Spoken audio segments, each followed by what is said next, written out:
What's up, everybody? Episode number 2 on the Rican Brothers RaiderNation podcast. I'm your host, Nazo, and this is my co-host, Anthony. Welcome back for a second episode, post-game reaction and wrap up for the Ravens and Raiders Monday night game. It was a hell of a game. Welcome back, guys. We appreciate you tuning in, and we're going to get right to it. So I just want to ask you, man, I know you saw the game last night, and everywhere I looked, it was, a game of the year consideration as the first Monday night football game of the NFL season with 17 games. Just give me your thoughts, man. What do you feel? What did you see? What did you see? And what's your reactions?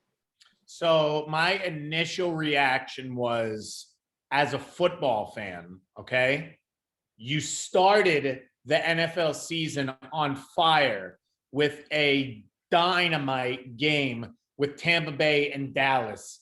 And watching the Raiders come back in overtime and beat the Ravens was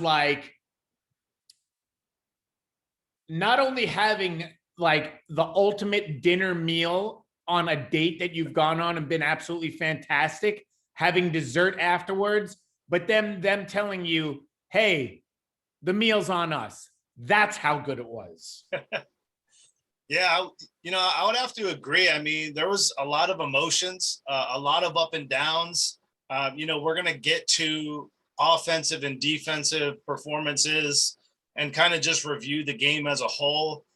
You got us for an hour here. Moving forward, each episode is going to be an hour, so we'll have plenty of time to go over things from the game. And, my reaction was just an emotional victory with endless effort. And it really showed you where this team is at mentally, because I think it's really going to show how far we can go into the season and overcome adversity, and just how much heart this team has. And, I'm stoked. It was one for the books. It was probably their best win. And, Good Morning Football, Kyle Brandt, he said it was their best win in the last 5 years, aside from that Chiefs win last year in week 5. I would have to agree.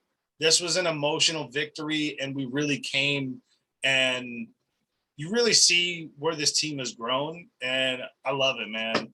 Raiders did their thing, and moving forward, I just kind of want to go into just the offense, because the defense, I think they played amazing, but I really want to get into the offense here and just talk about what you saw in the beginning, because we had some struggles, right? And you and I had talked on the last episode about the offensive line, and just kind of how young they are. They're not really predicted to do well. There was predictions all over the place about the Ravens just kind of chewing them up, which there were moments of it. But tell me what you saw just in the first half, because the second half was a different story. Just tell me what you saw in the first half, and I'll let you know what I saw. All right, so I'm going to point out the very obvious. I saw an inaccurate, hyped up Derek Carr. I saw Derek Carr honestly overthrowing guys. And to be quite frank, I mean, I don't like to bash him because I do like Derek Carr, but he's got to get his throwing under control going forward, because I know you saw as well as I did, he threw behind his receivers a lot. I mean, there was a point in time where Darren Waller looked like he was playing Twister by freaking how he was moving his body around. I mean, it was kind of ridiculous. I think that there were a lot of misfires. I don't know if it's because, first year in Reliant, you're in Vegas, the crowd was just absolutely stupid hyped. You come out right away, and unfortunately, you have an injury.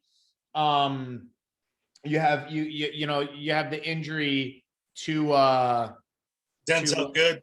no to Mariota, man. I mean, the dude runs for what, a 34-yard rush?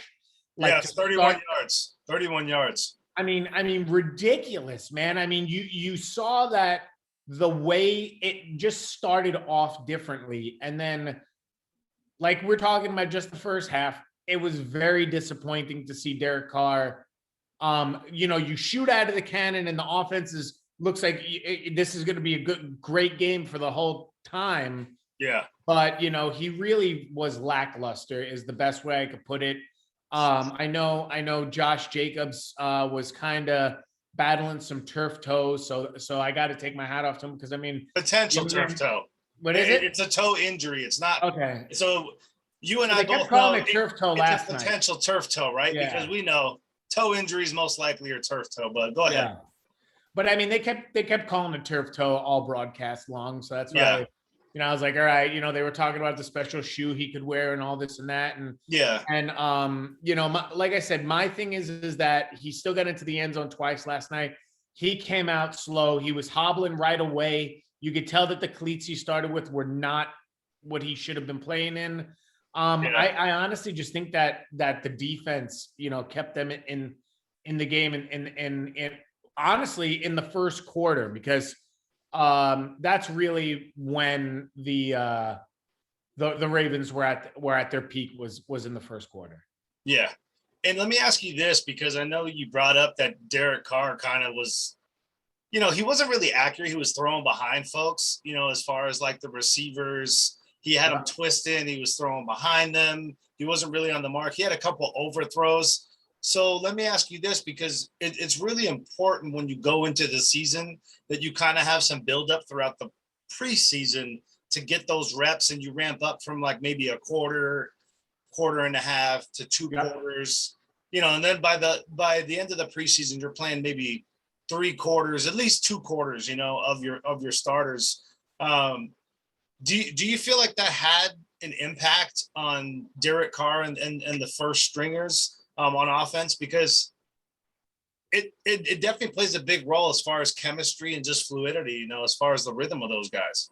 So here's my thing. I was watching the Thursday night football game a little bit with I actually caught the tail end of the Cowboys Tampa Bay game. Yeah. Honestly, I think that's the only thing that could even come close. And I know that the Raiders-Ravens game blows that one out of the water. But I mean, it was very close. It was a shootout, right? Yeah, it was a great game. Honestly, the guys who were commentating the Thursday night football game, right, honestly said, you don't need preseason football. You don't need preseason football. The way that those guys came out. Now, let's fast forward now. And with the slow start that Derek Carr had, let's also not take credit away from this man, who now he is now leading the league in passing, because he's the number one passer for the week. Yeah, it's one game, but I know what you're saying. But I mean, still, I mean, he started off slow, right?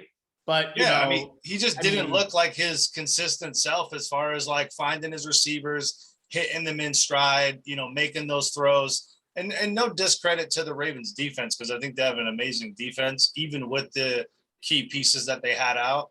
I would have to say, in counter to what you said, not needing a preseason, is they absolutely need a preseason because of their situation. You have a young, brand new O-line. You have to get Derek Carr out there with them to create rhythm. So this way, if you're making mistakes in preseason, they're not going to hinder you in your performance during the regular season. We understand, with the Ravens, they had J.K. Dobbins go down in preseason. It's a terrible loss. My heart goes out to that team just for all the injuries they're dealing with. But when you're in this unique situation with the Raiders, you have a young, inexperienced O-line with a veteran quarterback and, an offense that really, I know John Gruden has like his brains on this, and He knows what he's doing, but not with these personnel, you know? So I feel like the preseason could have only helped us, because I'm not saying play the full game. Not at all. You play, like I said, 1, maybe 2 quarters max, just so you have some time together, so you can kind of see where those improvements need to come along throughout preseason into the regular season. And we're talking about weeks of working on technique, footwork, angles for these linemen, so they can be better against pass rush teams and better defenses. It's only going to help you, you know? Oh, yeah. No, I agree. So, and I like what you said, you know, in regards to the first half, when you said that, you know, they came out pretty good, even with Derek Carr not really doing much. Like, the first drive looked decent, and then it kind of stalled out. And I think it was like the first 4 drives that I really was not happy with. Like, I was just like, what the fuck is going on? This offense, you could see they haven't played together. The O-line wasn't in sync. You know, our man Leatherwood, he gave up a sack, you know, and I know that you predicted like 3 sacks for the season, but I think he gave up at least 2, was it? It may have been 1 or 2. So, I mean, he's pretty much 66, you know, almost. I saw him have like a blown coverage one, and you're right. I mean, let's not forget, this is a young man, right? He's new to the NFL. But I mean, to go along with what we were talking about, right? The defense got burned twice, right? They really did. And then the adjustments that were made, though, that was that defense we were talking about, really stepped it up. You saw the intensity. I can't say enough about Max Crosby. This dude was on another level. Yeah. Complete insane. And Carl Nassib, of all people, just, I mean, these guys came to play. And they played great. The identity of the defense really, to me, after they went up 14-0 in the first quarter, right? I was like, this could get really ugly, or this could get really good. Yeah. And it took a real pleasant turn to the point where the D really stepped it up, and it allowed, you know, Derek Carr to get that offense moving. Yep. And they were playing complementary football, which is good. Absolutely. And I know that you had, you know, you were playing in your fantasy league against somebody who had Josh Jacobs. So it's like you wanted Josh Jacobs to do good, but limited portion, you know. I mean, but like you said, he had a lingering injury. You know, he had to change cleats during the game. And once they went up 14-0, I remember we talked about this on the first episode. What are you going to do when you get down? How are you going to react? How are you going to respond to being down against a good team that, even though they have, you know, Marcus Peters is a pivotal cornerback on that secondary, but let's not, you know, disregard Marlon Humphrey. Like we said, he's pretty much the top guy on that squad. Like, he may be one of the top in the NFL. You saw what he was doing to Darren Waller early on. And just the switches that they were doing just to keep Waller under wraps, which I think that was the thing that kind of made me a little upset early on when we were kind of coming out flat-footed and we didn't really produce, was John Gruden has like the first 15 to 20 plays scripted. Yeah. But why are you throwing every pass to Waller when you have all these other playmakers is beyond me. We get it. He's the number 1 tight end. He's your go-to best player, but you have to pass the ball around to create opportunities for your best player, because you already know they're going to be switching folks over to him. There's going to be another guy rotating onto whatever single coverage that he's on, because they were running a lot of man last night, which I was pretty surprised. And then they dropped, down in the zone,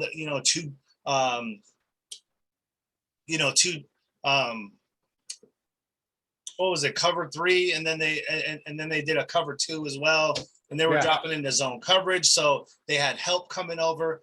And the thing is Waller will get his catches, but you have to make other players move to your other receivers in order to create those opportunities.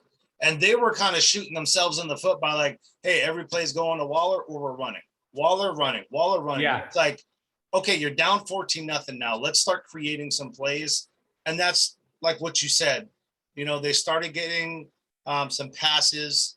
They started moving the ball downfield.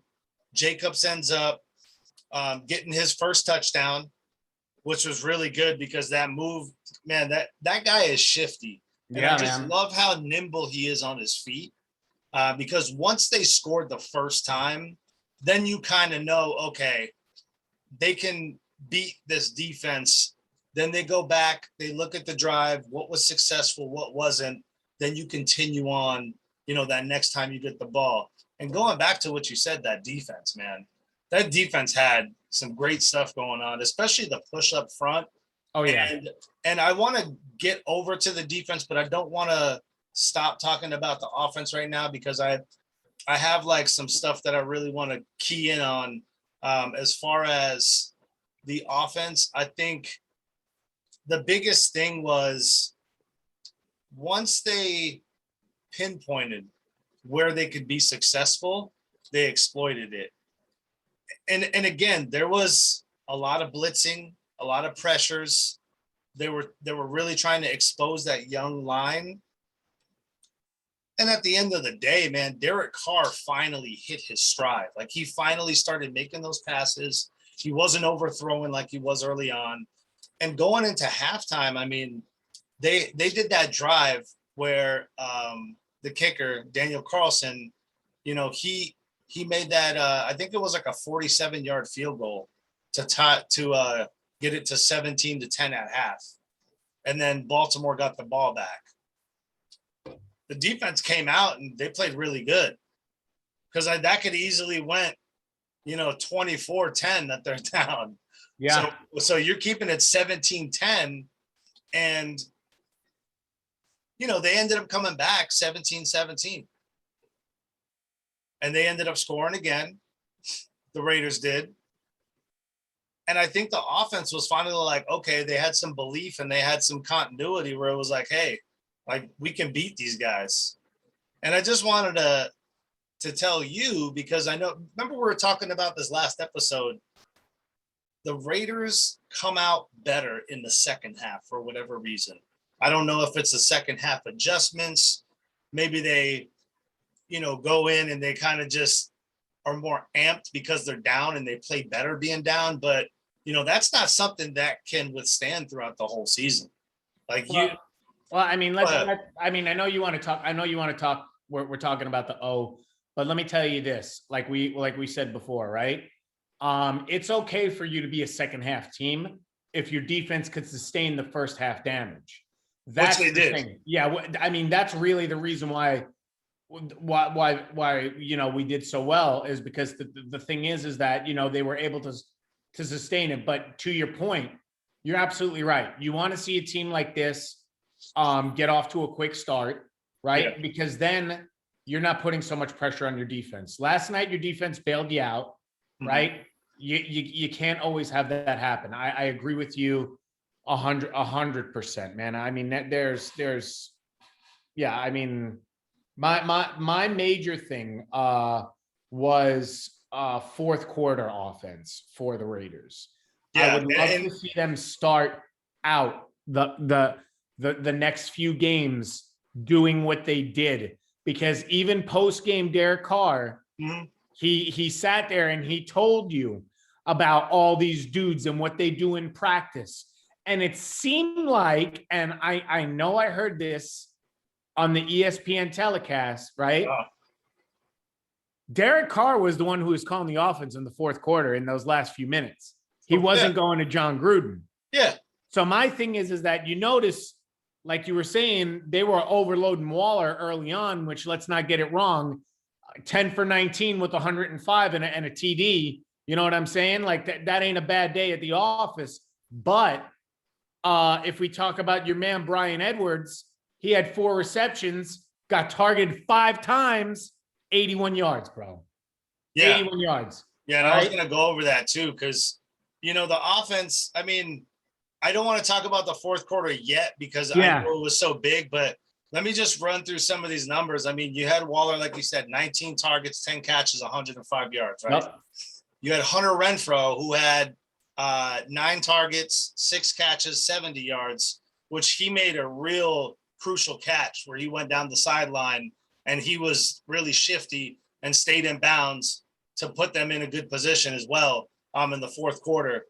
Brian Edwards, won the game for us once, which wasn't actually it, where we had that issue in the end zone where Derek Carr threw the ball to Willie Snead, goes through his hands, hits off the Ravens dude helmet, catches it in the end zone. We got to reset. Ruggs had 2 catches for 46 yards, which that catch that he had in the fourth quarter to set them up to tie the game with Carlson in that 55-yard field goal. This is the reason why we have Henry Ruggs, is because I know everyone wants him to be the number one, the Justin Jefferson, the Chase Claypool type, where like he's just getting touchdowns and massive yards, and he has to develop around an already established number one target of Darren Waller. And then Renfro is already established as the third down go-to guy. So if you're throwing on Waller on first down, you're running on second and throwing to Renfro on third, where's Henry Ruggs' targets, Yeah. So when he gets his opportunities, he will cash in, which I think he had a couple drops last night, which one of them wasn't his fault, but he had 2 drops last night. Zay Jones, 2 targets, 2 catches, 46 yards. I mean, massive catches, man. I mean, game as big of a catch as you need to make.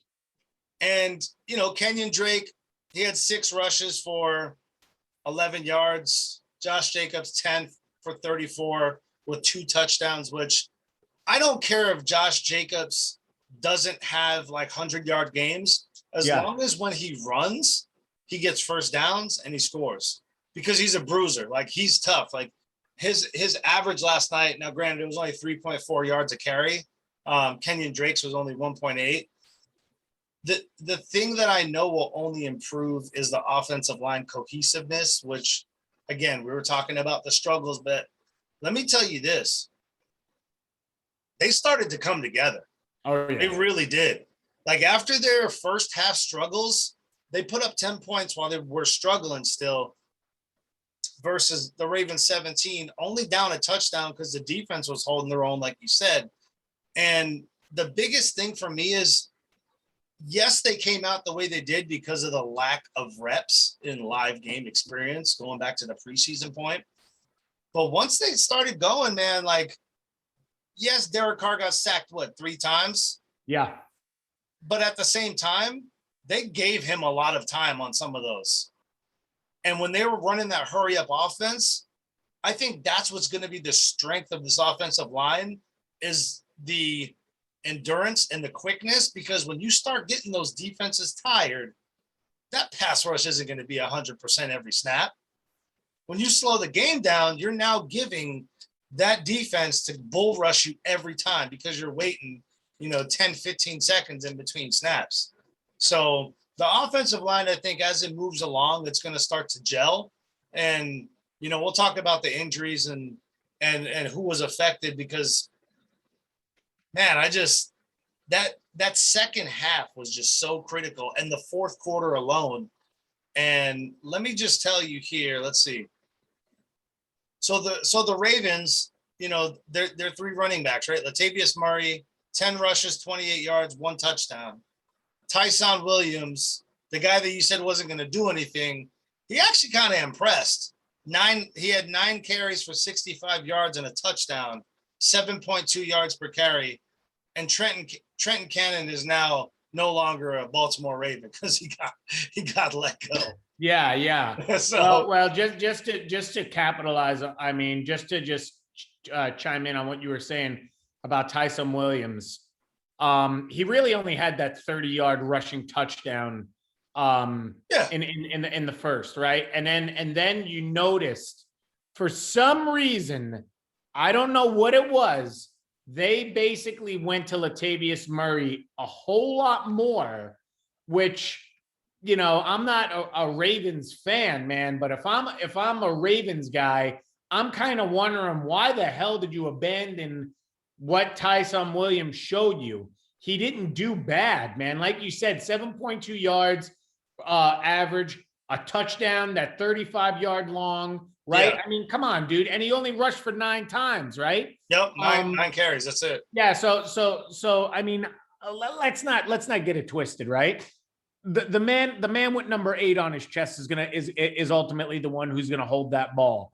Yep. Lamar, I think, learned a very humbling lesson last night, that despite what the what a lot of the media might pick for your team of who's going to win, you got to protect that rock, man. And Lamar coughed it up a little too much. Again, Latavius Murray, he ran for, I think you said 28 yards or something like that.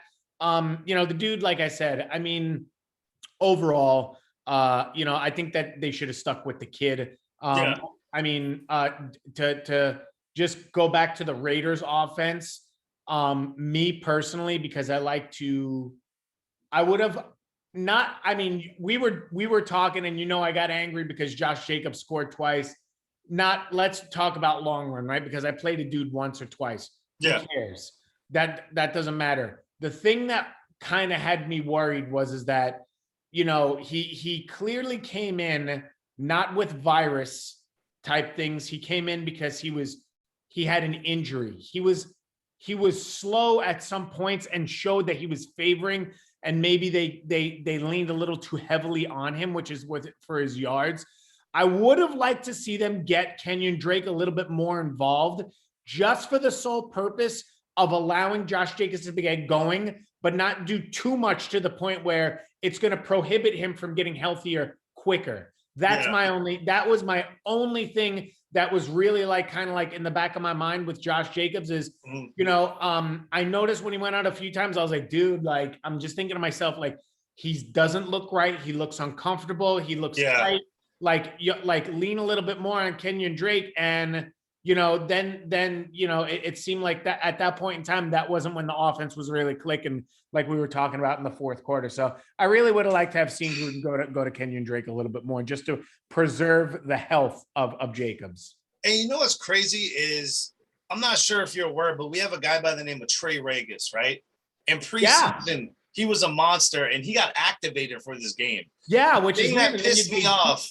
Yeah, like you said, why are you decimating Josh Jacobs when you could throw a healthy Trey Regis in there and rotate him with Kenyon Drake so he can get some carries, get some actual season live game reps, and he's a bruiser just like Jacobs. So it's why are you risking the longevity of Jacobs because of this game? And I get John Gruden, he loves Josh Jacobs, he's so high on him, but it's protect your investment for this guy and do right by him by letting Trey Regis come in and get those yards, because Kenyon Drake was killing it in the pass catching game. He was killing it. Whenever he caught the ball, he was getting 4 to 6 yards every catch. So that right there is setting you up for 2nd and 6, 2nd and 4 if you're throwing on first down. And I just want to correct myself, because the pass that I was talking about that got thrown to Henry Ruggs. Yeah. Oh, yeah. That led to a Darren Waller touchdown, which tied it at 17. Okay. That's right. So the thing that I absolutely love, and I got to talk about my boy, Bryan Edwards. Oh, yeah. Bryan Edwards, after Lamar Jackson scored, right? When Lamar Jackson brought the Ravens down the field to get that to get that field goal to go ahead, Bryan Edwards back-to-back catches. Yep. Daniel Carlson comes in 55-yard field goal to bring it into overtime, right? So savage, man. That was so clutch, man. I mean, so clutch. Now, this is a little stat that I didn't know that you might know, but Daniel Carlson broke Janikowski's record for the single season last year. So if you have a guy like that at the kicking position, now granted, Janikowski, he had to kick a lot because the Raiders sucked during that time frame, but you have a kicker like Daniel Carlson, that's a great thing to have in situations just like that, where it's like, hey, we got to go down. We have 37 seconds. We got to go down. We got to get a field goal. Brian Edwards comes up with 2 clutch catches. You know, they go down, spike the ball. Boom, Daniel Crosby comes in, kicks a 55-yard field goal. One thing that I will say that saved the Raiders in the first quarter alone, man, this kid, A.J. Cole, and his punting ability. Did you see that yesterday? When I couldn't believe he pinned them that far back. I mean, it set up the defense so nicely, did it not? That punt, you know, I mean, I got to be honest with you. There's very few punts that you ever see that they bounce once and progress forward. Yeah. To the point where it drives the offense further back and they don't even have an opportunity. Yeah. I mean, Four clutch punts by AJ Cole. I want to give him a shout out because he deserves his due, because he helped change the field for that defense to come up big. Now, going to what you said, Derek Carr, because this is the last thing I want to touch on, you know, the fourth quarter is, so they scored 17 points on 3 straight drives in the fourth quarter. Derek Carr, 435 passing yards, right? And hats off to Zay Jones, man. 0 coverage blitz package. Zay Jones for the touchdown to win the game. But let's not take away, I wanted my boy Brian Edwards to score that touchdown. Did you see his celebration? Did you see the celebration when he got that ball? He's kissing, he's blowing kisses. Oh man, I loved it. And Henry Ruggs was right next to him. And I feel like that was kind of that moment for that young wide receiver core where they got a little confidence. They got a little bit of confidence in that game of just like, hey, we're here. We're going to do this. We can make the plays. And Brian Edwards made that play because he caught it on the sideline, turned, twisted out of that, and went down the field. And the effort is what I'm saying. When I talk to you about the effort this kid gives, man, and just his will as a receiver, I love it. And I can't get enough of it. So, I mean, the dive alone to try and get into the end zone and them having to review it tells you enough, because he really went all out, man. It made me so sad that he didn't get it. It really did. I know. I mean, me too. I really wanted the kid to get it because, you know, I mean, young wide receiver, I know you're a huge fan is. But like I said, at the same time, that, like you said, the effort that he went through and like just how you could tell he wanted it so bad. That's what sucked. So, I mean, but it gives you a good feeling about this young nucleus. And I know people, they rip John Gruden about the draft and all this shit. But the thing is just think about the people who have been on the Raiders previously, where they said this is the place that people go where careers die. This is the graveyard for people. Well, you know, these young players, they believe, they buy into John Gruden, and they just are given everything they got and all their heart. And shouts out to the Raiders, man, for making it happen and coming through in the clutch. And, you know, I want to flip over to the defense because, you know, you brought up some good points about how well they played. And I know you brought up the points about Lamar Jackson fumbling. And this is one thing that I got to get off my chest, man, because it's pissed me off all day as I've been watching like recap videos and all these media outlets. Lamar Jackson, he didn't fumble the ball. He had those punched out. The defense caused those turnovers. So don't get it twisted. I love the replay that ESPN showed. I forgot who it was. Quentin Jefferson. Yeah. He literally said, boop, like, man. And it was amazing, man. I love Gus Bradley's guy again. I hate the fact that they're like, oh, well, you know, it's just the ball secure. It's like, no, the defense did that, because the play that you were talking about with Carl Nassib, you know what my favorite play of the night was? Jonathan Abram sticking Mark Andrews for that incomplete, which would have gave him a first down, which set up Carl Nassib to strip sack Lamar Jackson and get us the ball back. Jonathan Abram, unsung hero for sure. Because if Mark Andrews catches that. I mean, the dude just puts pure punishment. I I mean, this dude hits like Ray Lewis. This kid just goes out, man. He don't care. I love him. He does not care. And the thing he is more hyped. The more he hits and the cleaner he gets you, the more hyped he gets. I feel like that. The other guy I want to talk about who made a massive play. Hold on, before you go to that. Yeah. So what I was saying about Jonathan Abram, Mark Andrews catches that ball, it's a first down. We're having a completely different conversation. So I want to give Jonathan Abram his due because Raider Nation not only has been tough on this guy and wanted to quit on him, but he has not quit. He worked his ass off in the offseason. Gus Bradley does believe in him. And I don't know if you saw, but there were instances where he was screaming back out of the rover position to, go back and play with Morig. So he was very versatile. They didn't use him a lot back there. He was typical, box safety.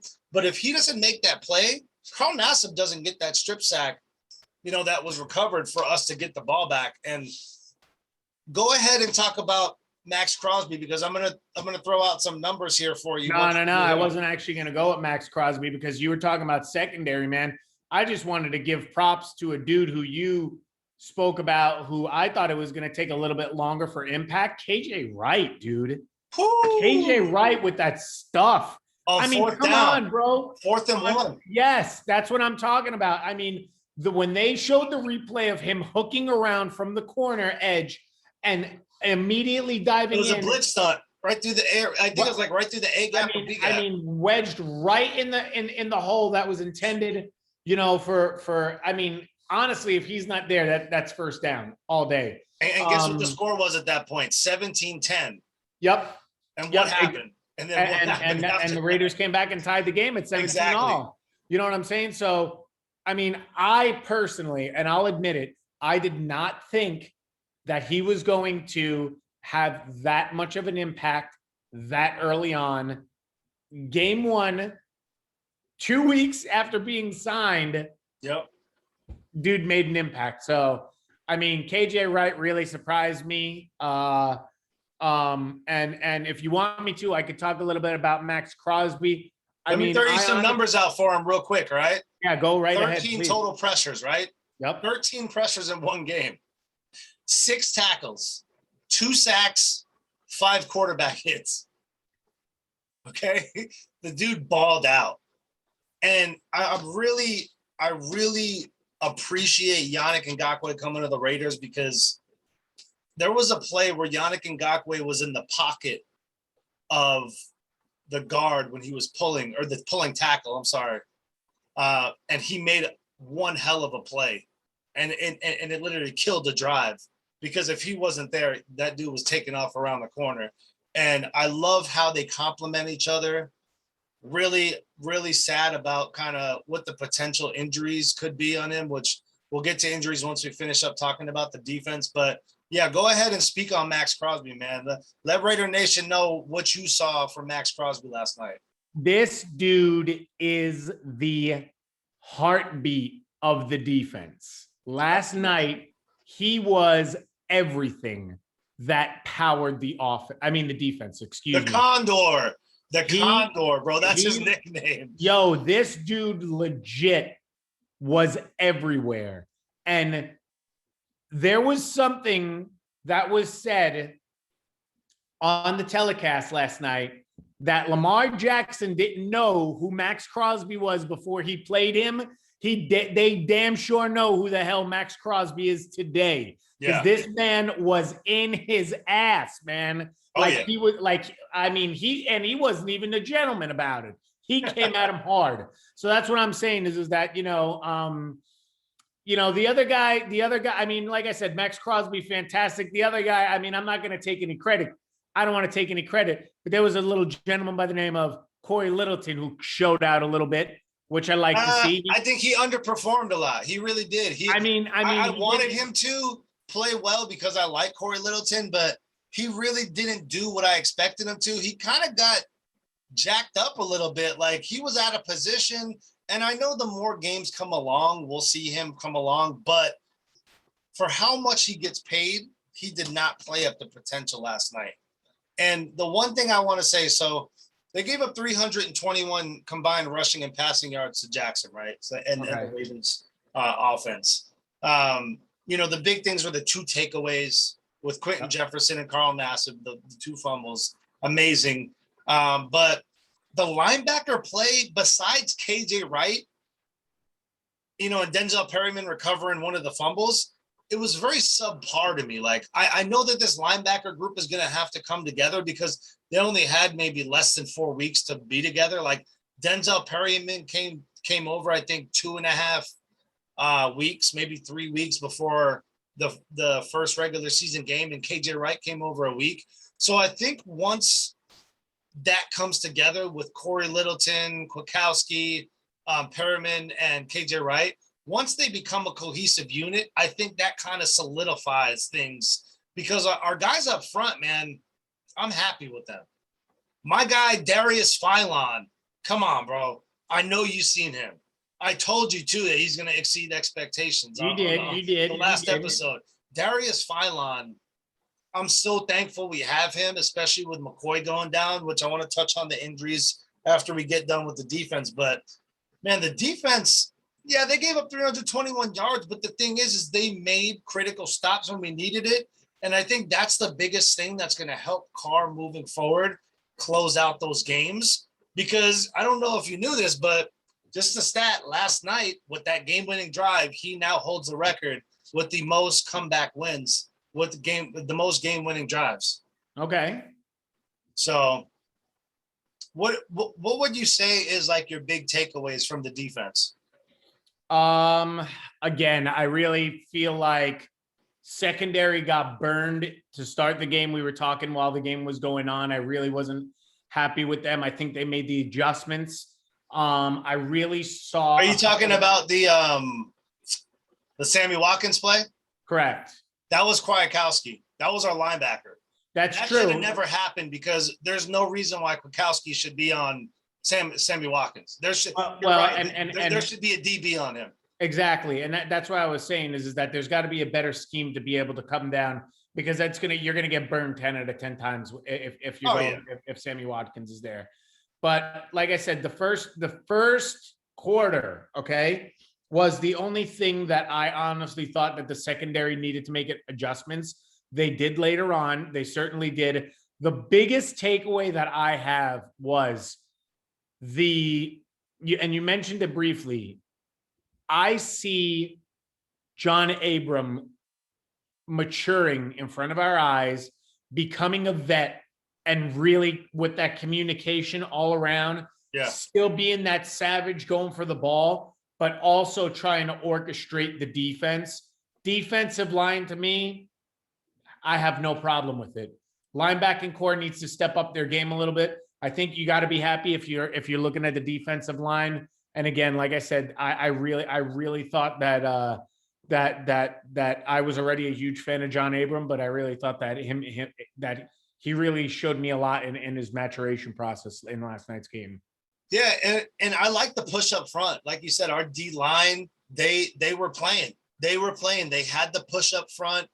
The linebacker play, I wasn't really mad at, but I wasn't happy with it. It was kind of it wasn't subpar. It was par for the course. Like the tackles that they missed on Lamar Jackson were definitely, if they maintained their position and didn't, get out of position, I think that we lessen those yards that he gets on those scrambles. But again, Lamar Jackson is just that guy.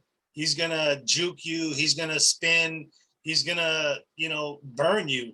And the thing is that's where those linebackers need to kind of contain their positions and just not be all out sprinting to him, because once he cuts, you're not cutting with him. He's going to break your ankles. You're going to trip over yourself, fly into another one of your players and take him out of the play. So I think just maintaining their position in the linebacking core.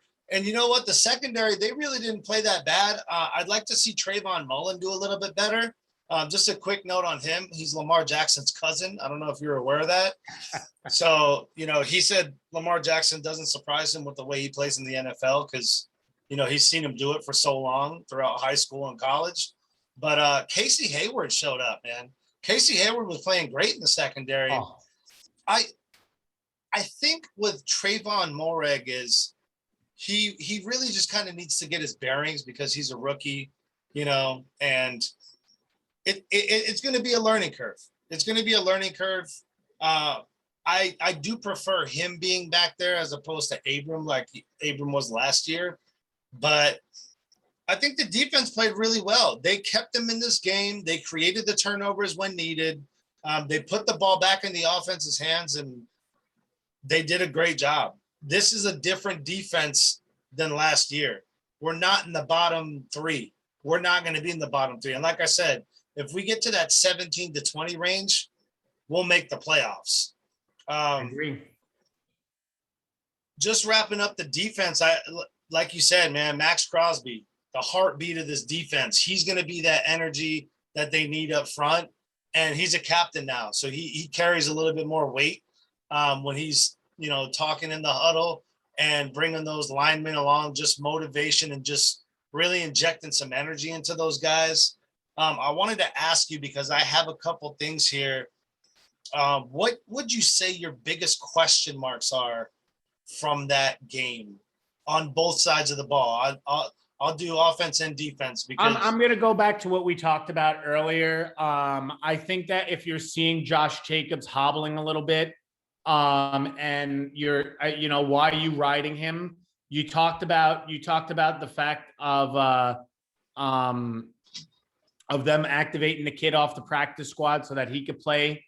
Right. Yeah. Today, Trey Regis should have been in there taking Jacob's snaps. So they actually deactivated him again today. I don't know if that's a thing that they normally do. Like they activate you for a game and then they send you back. So that's fine. But to me, I don't like what Josh Jacobs means to this organization for you to do that to him.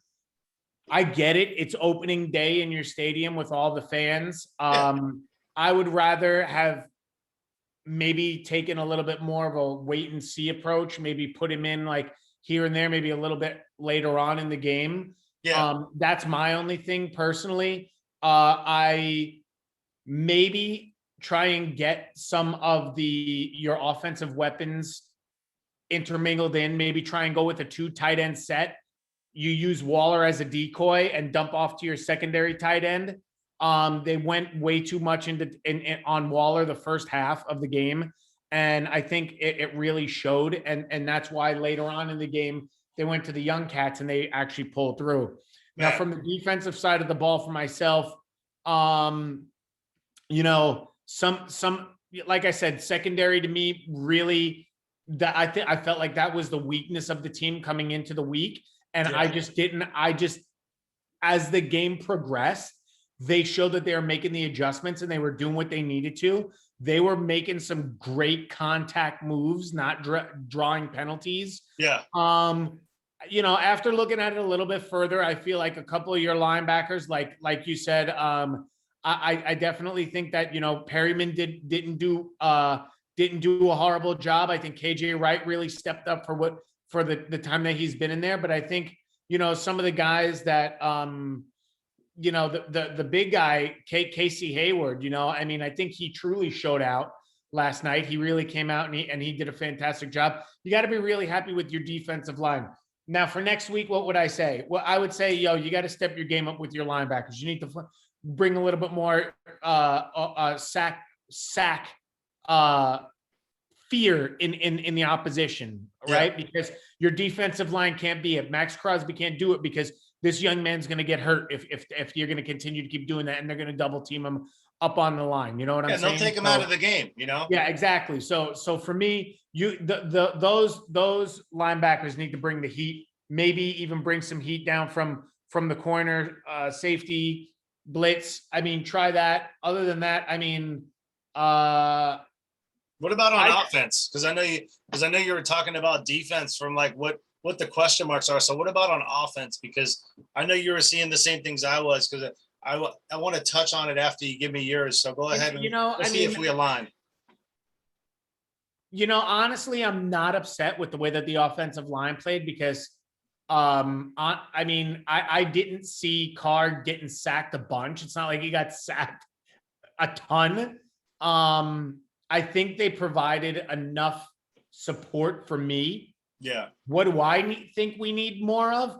You talked about it earlier on. Kenyon Drake out of the backfield was magical. He was doing well. You need to spread the ball to these young guys. You have Henry Ruggs, who with confidence, he's going to continue to keep showing out. Yeah. Edwards, this is your time right now that he came in and he showed out in the fourth quarter. Transition into the start of next game. Yeah. Keep them on the upward swing. Don't rely so heavily on Darren Waller.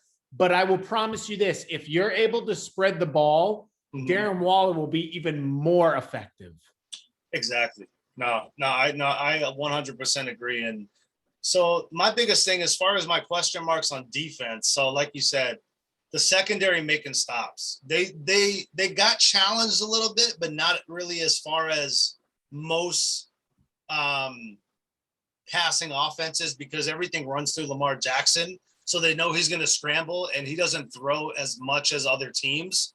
I think last year he averaged like 100 yards rushing a game and 200 passing. So, there's definitely a 2/3 in the passing and 1/3 in the rushing game. And, moving forward to the Steelers next week, which that's for the next episode, I'm not even going to touch on that. The secondary making stops is what's going to keep us in the game because they do have some good receivers on that team.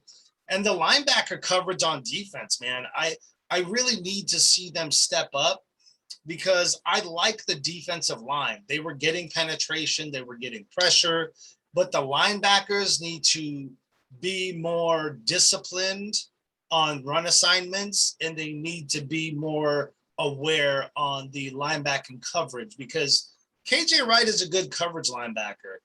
Kwiatkowski, however you want to say his name. I always say it different. He's good on the run game and the pass game. Now he's not the best on the pass game, but he's serviceable. Corey Littleton needs to be good on the coverage game because that's kind of why we brought him in. And Perryman, I feel like he's kind of a dual function. He's pretty good on both. Now he's a better run stopper than he is in pass coverage, but I need to see that linebacker coverage on defense just really step up and kind of make that statement that this linebacking core is what we think it's going to be. Now on the flip side to the offense, that offensive line needs to hold up against the pass rush because I didn't like what I saw in the beginning. My man, Andre James, I know it was his first game and he kind of was a little out of sync with Derek Carr, especially on that fumbled snap that he did with Derek Carr that kind of put them back in a bad position early on. Andre James is the anchor to that line. And I think with Richie Incognito, when he comes back, that's going to be helpful. And we'll see what happens because now Jermaine Illuminor is now going to take over for Denzel Good in that right guard position, playing next to Alex Leatherwood. So I think he'll help that side of the line. But I really just need to see them be more of a cohesive unit, make better adjustments like they did throughout the game, but start fast. So they need to start gelling fast. And red zone efficiency, like when they were in the fourth quarter, and by the way, Derek Carr did score that touchdown. They actually had a picture on Twitter and they had where the touchdown, the front of the end zone line was, and Derek Carr was actually over that. And they called him right before that, which led to that next play where he threw it to Willie Snead and it hit off the Ravens defensive player's helmet. Derek Carr was actually in. So that kind of pissed me off, but I'm not even going to get on it because we won the game. But red zone efficiency, that was a big downfall last year of ours. And I really feel like that's something that needs to improve. And I really hope Mariota gets back and gets healthy, which, that's my take on defense and offense. And it's kind of a good segue because I want to talk about the injuries real quick. And so you got Gerald McCoy with a knee injury. It's looking like he's probably going to be out for some time. We didn't get the official updated status yet. Yannick Ngakoue has a hamstring injury, and Denzel Good is out for the year. And you're looking at there was one other injury. I forget who it was. Let me see real quick here. Marcus Mariota again. So my whole thing is we got to wait and see on the injuries. And I kind of wanted to just talk about potential, guards that we could look into, and then maybe some defensive ends.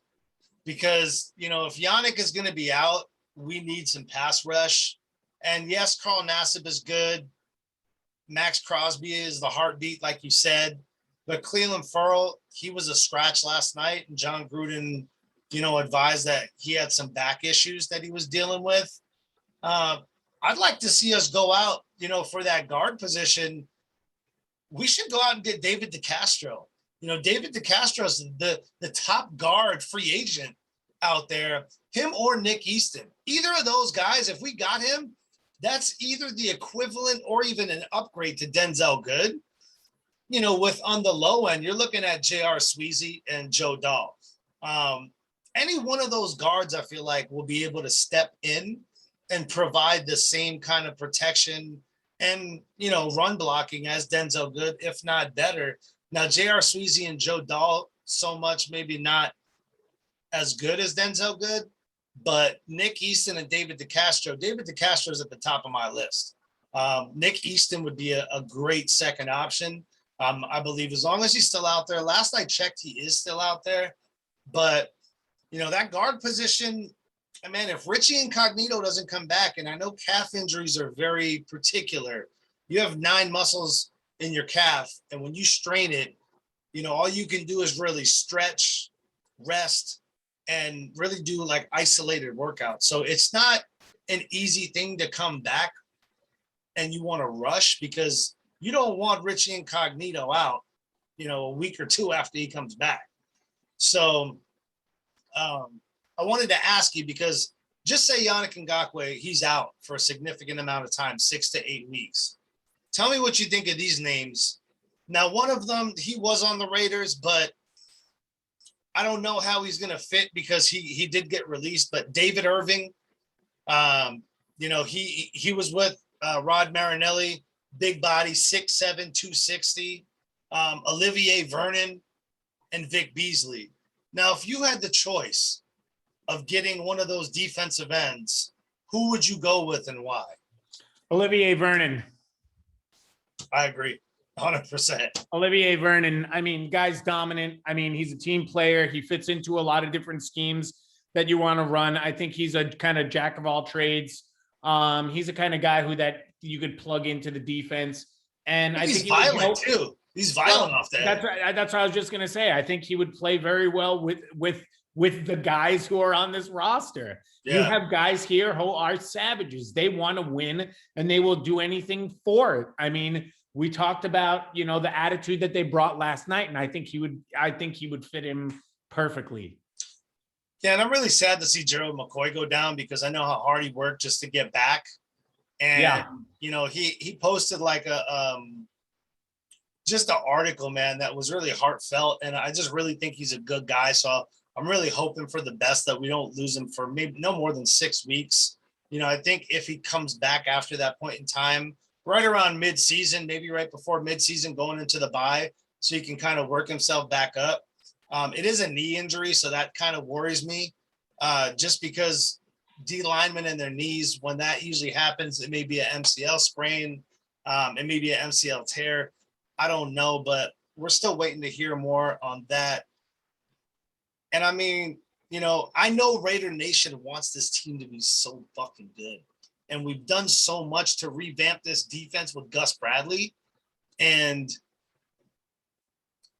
I'm just thinking, man, like, we may have to make a move here just to get another D end if Yannick Ngakoue is not available. You guys signed Damian Square. Yeah. And he's a Gus Bradley guy. He's a Gus Bradley guy. He actually played next to Darius Philon on the Chargers.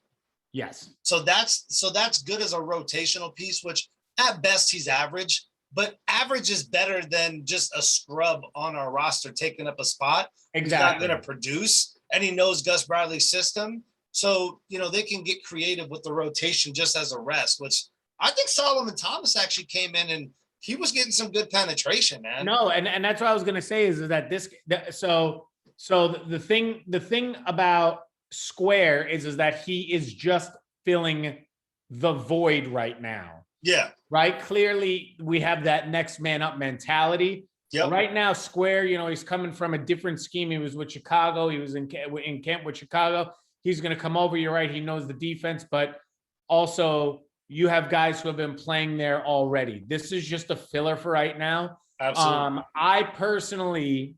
I personally think that they have their timelines of injuries already, but I think that Gruden's making them get second opinions, all of them. That's Absolutely. my personal opinion, because I think how it goes. I think that, like you were saying, a lot of the injuries right now are going to be 6 to 8 week injuries.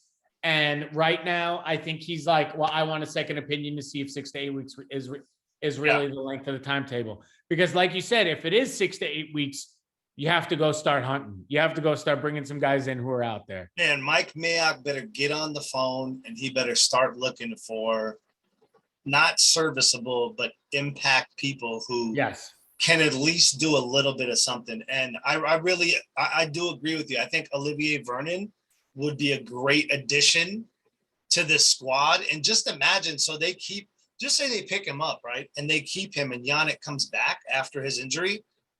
I mean, bro, that's kind of scary. You got Max Crosby, Carl Nassib, Olivier Vernon, and Yannick Ngakoue. Like, that's a very good defensive end room. I just wanna have one caveat though to Olivier Vernon, okay? Yeah. You're not getting Olivier Vernon, New York Giants Olivier Vernon, okay? You're not getting superstar Olivier Vernon. Yeah. You're getting an older Olivier Vernon who's still very much he's 30 or 29. How old is he? I think he's 30. I could look him up real quick. Let me take a look. But what I was gonna say is he's definitely going to be yeah, he's 30 years old. Yeah. Sorry. You were quicker. But I mean, hey, he was with the Cleveland Browns. And the Giants. Or actually, is that his current team right now, the Cleveland Browns? No.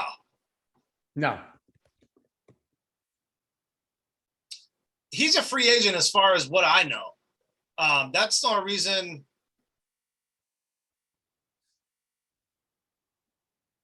Yeah, he's a free agent as far as what I know.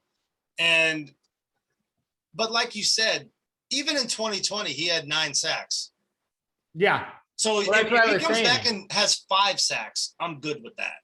Half of the production, right? Give me half of that production and I'm okay. Because I need somebody to free up Max Crosby. Max Crosby last night, he was electric. The moves that he's incorporated. Did you see his speed chasing down Lamar Jackson? That dude, he's big. He has twitch to him. He has a high motor, and he's fast. He's fast. So yeah. So you're absolutely right. Olivier Vernon, 6'2", 262, right? 10 years in the NFL. 10 years in the NFL, and you're right, unrestricted free agent right now. Yeah. And I would take him, and I kind of picked the 3 who were the best of the remaining free agents. Yeah. Vic Beasley was on our squad last year, and I don't know if it was just because of Paul Gunther, but I feel like maybe there's still something in there that they could get out of him if they do end up going somewhere with, the defensive end position. But we really have to see with Yannick Ngakoue, what his injury status is, how long he's going to be out, and who's going to fill that void, because obviously they got a defensive tackle because they know about Gerald McCoy. They know about it. So I think the only reason why Olivier Vernon is not on a team right now is because he priced himself out of he priced himself out of Cleveland. He wanted more money. Clearly, you're not going to get top defensive end money. No, That's just the way that it is, and not at 10 years in the league when no. average you're about 8 to 12 years is a career in the NFL. Yep. So for me, like I said, maybe you get him at a little bit of a discount, right? You give him the option of playing a 2-year deal with you if you're able to do that. I mean, you're clearly going to bring him in this year, but you let him know if he plays well enough, you're going to bring him back next year. Yep. But absolutely, I mean, I think that, you know, again, just what I was saying before is that you're not getting the young man Olivier Vernon, but you're damn near getting a freaking awesome veteran who still has a lot of football left in him. And what I mean by a lot of football is I'm saying guy's got at least another 20 games under his belt, ready to go. And exactly, the Raiders could use that right now. Yeah, I think maybe 2 to 3 years max of like actual good football out of him. And it's just, okay, so you get the injuries, you make the calls, you fill in the gaps, and this team is set up to win with how they look right now. But if those key players are down and out, we need to make adjustments. And I just think going out and signing someone would just be the smart move at this point, because you saw Gus Bradley's defense is way different than Paul Gunther's as far as productivity. Now, yeah, they gave up some points, they gave up yards, but the motor on these guys, the instinct to get into the ball, making key plays, I think that was huge. And, you know, I just want to wrap up here because I know we kind of went through the offense, the defense, what we thought about the game, you know, with the injuries, who's out, and what we know kind of the status right now and possible replacements. Again, I think that guard position is really something we should look into just because Denzel Good's out and Jermaine Illuminora. I mean, he played great last night, I'm not going to lie, but I don't think he's the answer. So I think you go sign a David Castro or Nick Easton. And then on the defensive side, you know, if Unique is out, we got to make a move to DN. So since this is the post game for Ravens versus the Raiders, in which we copped the dub, big shouts out to Raiders, and Raider Nation, I know, was flying high in that Las Vegas stadium, first game back in Vegas, you know, with fans in that stadium. It's just, what do you think going into next week is going to be big for the Raiders? I don't want you to talk about, you know, anything with them and the Steelers because we still got a pregame episode to do in a couple of days for that one. But what do you think the big thing is for them to take away from this game that'll help transition and be positive into the next game? Momentum. That's what I think. I think that you need to capitalize on not how you started game one, but how you finished game one. Everybody's going to come in with rust all across the league. Let's not forget, you were just talking about the defense, right? It's year one of a new scheme. Allow the system to work. Play it through, learn it. You're only going to get better. That's my feeling is that you're only in week one of a new season. Allow the momentum to carry you. You knock some of the rust off. If you're pissed off that you didn't play well, get in the gym, throw some extra reps up, get on the field, knock the fucking cobwebs out, get ready to go. That's what I want to see. That's it. I just want to see the way that the Raiders finish the game. I want to see more of that energy going forward. That's it. I agree. Yeah, I think on both sides of the ball, like on offense, you got to be accountable for those mistakes. You got to get in that film room. You got to see what happened, make sure that you account for it, and you don't make that mistake against, you know, this next team you're playing, because the Steelers are no joke. You know, they got TJ Watt, and Alex Leatherwood is going to have his hands full with that. Colton Miller did a great job. I think Colton Miller is going to need to anchor this offensive line and get, you know, Leatherwood coached up on the right side, because he actually was a right tackle and positioned over to the left side when Trent Brown was there. So I think, you know, the offense needs to go ahead and help out with just keeping each other accountable and keeping that positive momentum as far as the way that they closed out this game. People were making plays. They were brushing off drops. it didn't affect them. And on the defensive side, I just really think you got to stick to what works, and you got to just locate where were the areas that we could get better in, that we could address more in practice this week, and that we could just polish. Because I love Gus Bradley's game plan against Lamar Jackson. I think Big Ben is going to be that pocket quarterback. So I think there's going to be more sacks in this upcoming game. So I think you take out that positive momentum, like you said, the closeout for the Raiders offense in this game, likewise with what the defense did and those key stops. And you just got to have it roll over to the next game. And, we'll go over pre-game with the Steelers and Raiders for week 2. We are wrapping up here with the Ravens-Raiders post-game. Week 1, we are 1-0. Derek Carr is the number 1 quarterback in the NFL. You love to hear his success, and our defense played their asses off. This is the Rican Brothers RaiderNation podcast. My name is Nazo again. I got my brother Anthony in here, and we are signing off, and we're going to leave you with a little bit of music. I hope y'all have a good one. Please like, subscribe, share, leave some comments in there.